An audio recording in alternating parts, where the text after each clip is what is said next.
Hello friends, नमस्कार। आज का हमारा टॉपिक है वर्किंग ऑफ ए ट्रांजिस्टर। पिछले वीडियो में हमने डिस्कस किया था ट्रांजिस्टर के फिजिकल स्ट्रक्चर के बारे में और उसके सिंबल के बारे में। ठीक है, तो ट्रांजिस्टर जो है हम लेते हैं एनपीएन ट्रांजिस्टर को।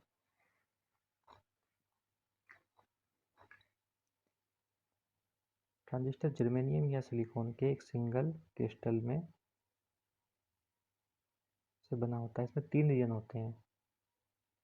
सेंटर रीजन को बोलते हैं बेस, ये है बेस।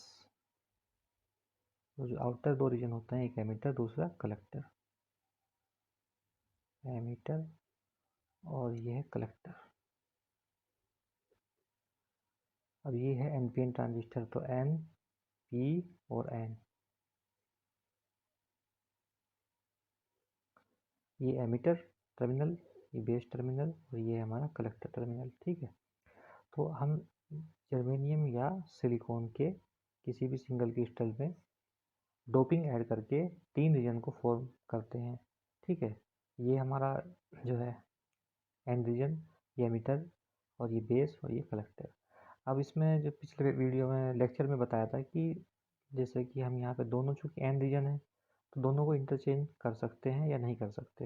इनको इंटरचेंज नहीं किया जा सकता, क्योंकि हर रीजन की जो इम्प्योरिटी लेवल और उसका जो उसकी फिजिकल प्रॉपर्टी वो अलग अलग होती है। ठीक है, अच्छा, अब यहाँ पे जो है ये बेस और एमिटर दोनों के बीच में जो जंक्शन बनता है इसे बोलते हैं J1। ठीक है, नाम रखा हमने J1। और दूसरा जंक्शन जो बनता है बनता है बेस और कलेक्टर के बीच में, ये जंक्शन है J2। तो यहाँ पे हमारे 2 जंक्शन है, एक बेस एमिटर के बीच, दूसरा है बेस और कलेक्टर के बीच में। अब इन दोनों जंक्शन की बाइसिंग के आधार पर हमारे पास में 4 कॉम्बिनेशन बनते हैं। ठीक है, तो पहले जैसे कि हमने दिखाया कि जंक्शन J1 को हमने फॉरवर्ड बायस किया और J2 को रिवर्स बायस करते हैं।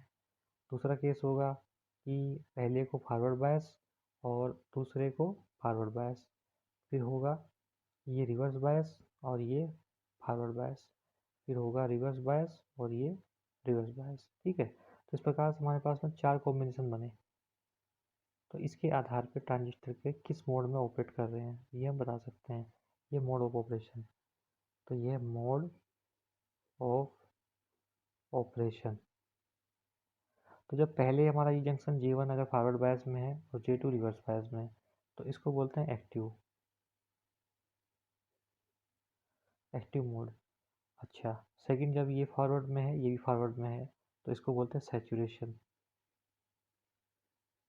अगर दोनों जंक्शन हमारे फॉरवर्ड बायस में है तो ट्रांजिस्टर का बोलते हैं इसको सैचुरेशन में काम कर रहा है। ठीक है, थर्ड वन इज, पहला जंक्शन रिवर्स बायस है, दूसरा फॉरवर्ड बायस है, तो ये हुआ हमारा इन्वर्ट मोड। ये जस्ट पहले का अपोजिट, ये एक्टिव है, एक्टिव का उल्टा इन्वर्ट। और थर्ड है, जब दोनों जंक्शन हमारे ये भी रिवर्स में है ये भी रिवर्स में है तो इसको बोलेंगे हम कट ऑफ। ठीक है, तो ये है।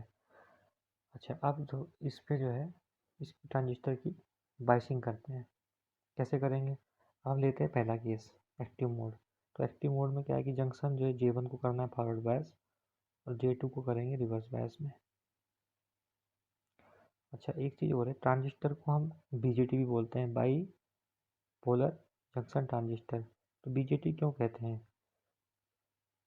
क्योंकि ट्रांजिस्टर में जो है चार्ज कैरियर है वो 2 होते हैं, इलेक्ट्रॉन और होल।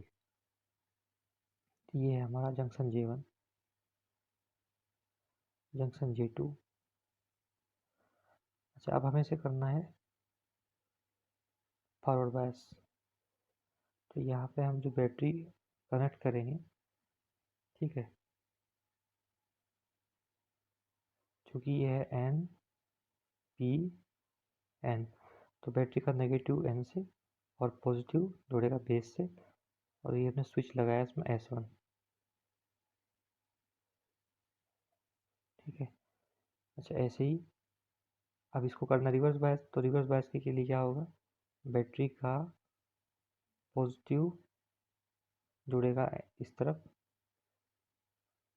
और नेगेटिव जुड़ेगा बेस से, और ये लगाया स्विच S2।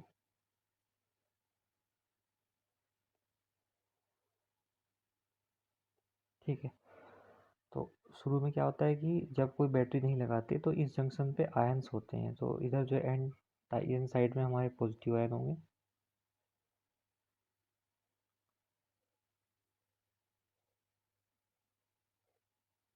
और पी साइड में हमारे नेगेटिव आयंस होंगे, जिस कारण इसे बोलते हैं पोटेंशियल बैरियर। तो ये क्या करते हैं कि चार्ज कैरियर को रिपेल करते हैं ताकि जंक्शन के थ्रू कोई भी चार्ज कैरियर जो है पार ना हो सके।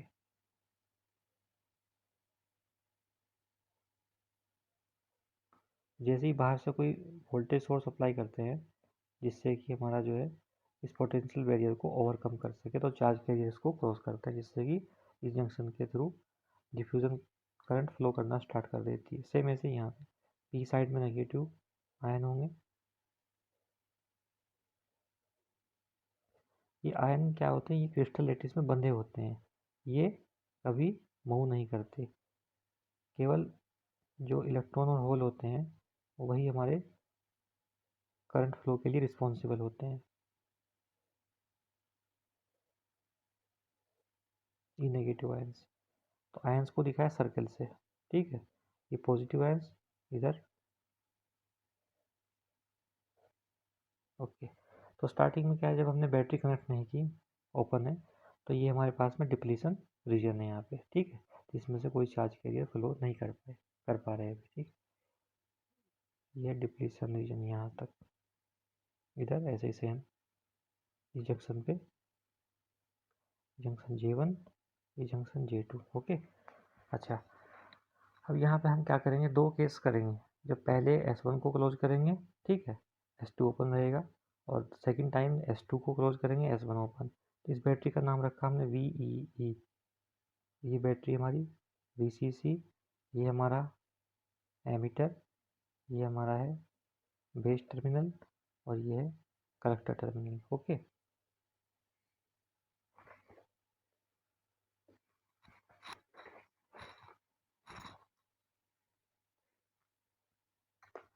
अब दोबारा बनाते हैं सर्किट को।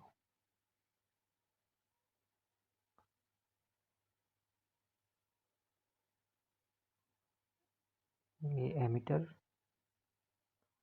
और ये है बेस और कलेक्टर, ओके। अब ये जो जंक्शन है हमारा, तो जैसे ही हम इस पर बैटरी कनेक्ट करते हैं, एमीटर, ये N, ये P, ये N, तो बैटरी का नेगेटिव कनेक्ट करते हैं N से और पॉजिटिव को करते हैं बेस से। तो जैसे ही हम बैटरी लगाते हैं, अब स्विच हमने क्लोज किया, तो जैसे स्विच इसको ओपन करेंगे स्विच को, तो इसको हमने सर्किट को अभी छोड़ दिया, केवल इसको लिया। जंक्शन J1 हमें करना है फॉरवर्ड बायस में, तो जंक्शन J1 जैसे ही फॉरवर्ड बायस करेंगे तो डिप्लीशन रीजन की जो थिकनेस कम हो जाएगी, ठीक है, और जो है इसमें करंट फ्लो करना स्टार्ट कर देगी। ये आयन है। अब इसको थोड़ा सा दिखाने के लिए भी डिप्लीशन रीजन की थिकनेस बैटरी अप्लाई करने से कम हो जाती है, तो यहाँ पे हमने दिखाई थी, ठीक है, दो लेयर इधर पॉजिटिव आयंस की, दो लेयर इधर नेगेटिव आयंस की। तो जैसे ही बैटरी हम अप्लाई करते हैं तो डिप्लीशन रीजन की थिकनेस कम हो जाती है, उसको शो करने के लिए हमने क्या है, यहाँ पे एक सिंगल लेयर दिखाई है, इधर पॉजिटिव आयंस की, इधर नेगेटिव आयंस की। इसका मतलब है कि डिप्लीशन रीजन की थिकनेस बैटरी के अप्लाई फॉरवर्ड बायस कंडीशन में कम हो जाती है, ओके। ये बैटरी है VEE। अच्छा, अब इस केस में क्या होगा कि जो चार्ज कैरियर है वो जंक्शन J1 को क्रॉस करना स्टार्ट कर देंगे, जिससे करंट फ्लो करेगी। अब इसमें जो करंट फ्लो करेगी उसकी डायरेक्शन होगी बाहर की तरफ, ऐसे, ठीक है। जो कि इलेक्ट्रॉन फ्लो करेंगे एमीटर से बेस की तरफ, तो करंट फ्लो करेगी बेस से एमीटर की साइड, तो ये करंट है हमारी IE। और जो करंट इधर फ्लो करेगी यहाँ से, ये होगी IB। तो इस केस में हमारी जो करंट IE है, एमीटर करंट और बेस करंट दोनों बराबर होंगी, IE इजकल टू IB, ये, ठीक है। अच्छा, अब सेकंड केस लेते हैं। सेकंड केस में क्या है, जंक्शन J2 को करेंगे हम रिवर्स बायस। तो रिवर्स बायस करने के लिए फिर बैटरी को पोलरिटी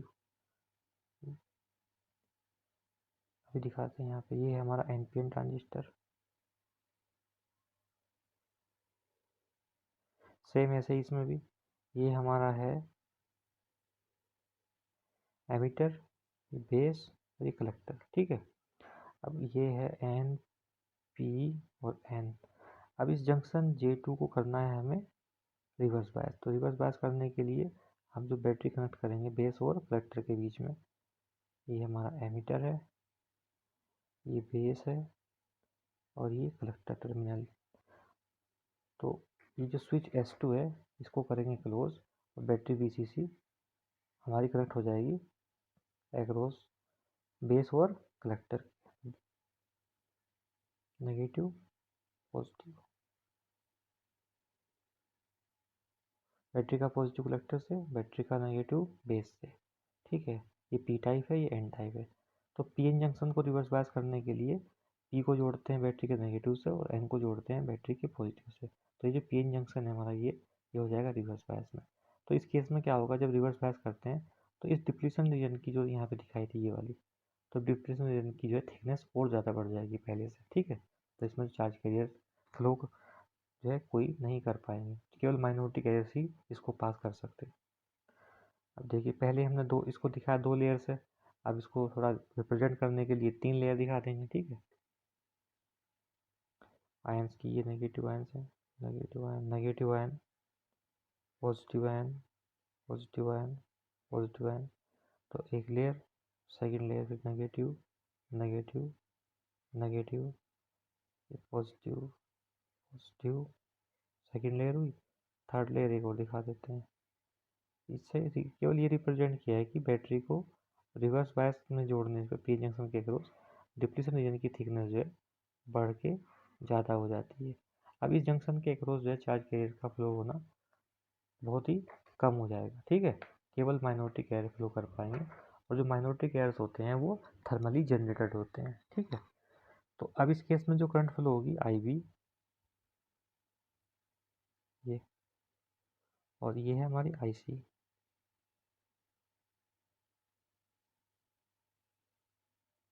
ठीक है। अच्छा, इसकी वैल्यू बहुत कम होगी, ठीक है। तो इस केस में जो IC होगी वो होगी, इसे बोलते हैं हम लोग ICBO।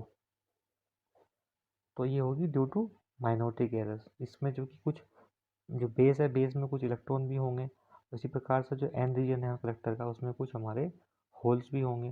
तो वो होल और इलेक्ट्रॉन जो है थर्मली जनरेटेड चार्ज, जो चार्ज कैरियर्स हैं, उसके कारण इस सर्किट में जो करंट फ्लो होगी उसे बोलते हैं ICBO, ठीक है। इसका मतलब है कलेक्टर और बेस के बीच में जो करंट फ्लो करेगी वह एमीटर ओपन। तो थर्ड टर्मिनल एमीटर ओपन है और जंक्शन कलेक्टर और बेस के बीच में जो फ्लो करेगी उसे बोल देंगे ICBO। ये हमारी है, ठीक है, माइनॉरिटी गैस के कारण रिवर्स सैचुरेशन करंट। इसकी वैल्यू बहुत कम होगी, ठीक है। अच्छा, अब क्या होगा, जैसे ही हम, ये तो 2 केस हुए। पहला केस हमारा जब हमने बैटरी को जोड़ा इसको जंक्शन J1 को फॉरवर्ड बायस करने के लिए, तो उस केस में हमारी एमीटर करंट की वैल्यू बहुत ज़्यादा होगी, क्योंकि फॉरवर्ड बायस कंडीशन में चार्ज केस जो है, जो डिफ्यूजन करंट होगी वो ज़्यादा वैल्यू होगी और ये बराबर होगी बेस करंट के। सेकेंड केस है जब हमने स्विच S2 को क्लोज किया, स्विच S2 क्लोज किया और इस जंक्शन को बनाया J2 को रिवर्स बायस। तो उस केस में इस जंक्शन के अक्रॉस जो चार्ज कैरियर्स होंगे वो बहुत कम फ्लो करेंगे, केवल माइनॉरिटी कैरियर्स कारण जो करंट फ्लो करेगी, जिसे हम ICBO बोलते हैं, इसकी वैल्यू बहुत कम होगी, ठीक है। अब हमारी जो क्या है, आशा ये है कि जैसे ही हम S1 और S2 को दोनों को एक साथ क्लोज करेंगे तो करंट जो है फ्लो होनी चाहिए हमारी IE और IB की वैल्यू ज़्यादा होनी चाहिए और IC की तुलना में IC की वैल्यू कम होनी चाहिए। लेकिन ट्रांजिस्टर में क्या होता है, ऐसा नहीं होता। जैसे ही दोनों जंक्शन हमारे स्विच S1 और S2 क्लोज करते हैं तो करंट जो है IC फ्लो करती है, IE फ्लो करेगी, ठीक है। ये होगी अप्रोक्सीमेटली इक्वल टू IC और IB की वैल्यू हो जाएगी बहुत कम। IB हमारी जो होगी वेरी लो। तो जो हमारी आशा के एकदम विपरीत है, ठीक है। क्योंकि पहले हमने देखा था कि IE जो है लगभग बराबर होनी चाहिए IB के, ठीक है, और जो है IC की वैल्यू होनी चाहिए बहुत कम। लेकिन अब इसमें इसमें जैसे ही हम दोनों इसको बैटरीज को कनेक्ट करते हैं जंक्शन को, इसको फॉरवर्ड बायस करने के लिए, इसको रिवर्स बायस करने के लिए, तो करंट की जो वैल्यू है हमारी IC की, जो ICBO के इक्वल थी, ये जो है अब लगभग बराबर हो जाएगी करंट IE के, ठीक है। तो ये बहुत ही एक इंटरेस्टिंग फीचर है ट्रांजिस्टर का, ठीक है। अच्छा, अब इसका पीछे कारण क्या है, अब उसको हम डिस्कस करेंगे अगले वीडियो में। Okay, thank you.